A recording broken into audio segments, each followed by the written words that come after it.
Hey friends, what's up? And in this video, I'm gonna tell you how to properly transplant tomato seedlings into cups. For the seedlings to take root quickly, their stem became thicker and the leaves increased.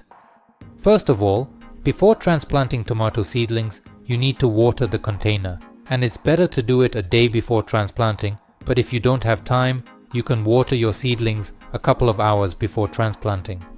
If the ground is dry, it will crumble and cause damage to the roots of the seedling when it is being transplanted. Now you recall when I was planting seedlings, I inquired of you such a query.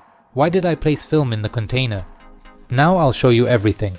This is necessary in order to easily extract seedlings from the container without damaging the roots, as well as to easily separate one plant from another. To do this, I grab and collect the ends of the film together, and then I just take and pull it out of the container. You see everything as easy and simple. Now I'm unwrapping the film, taking a 500 milliliters cup. As you can see, it has holes in the bottom. I don't fill it with soil because my seedlings are stretched out. And this occurred due to the shelling of our power system by Russian troops, resulting in prolonged power outages for us. And there's not enough light on the windowsill, so she's stretched out. But that's no problem with this kind of transplanting. Then I just take and separate the tomato seedlings and transplant them into a cup, and I practically fill it up with dirt. And now on that part of the trunk that is in the ground, new roots will appear. By doing so, the seedling will become thicker, it will have more leaves, and it will start growing faster.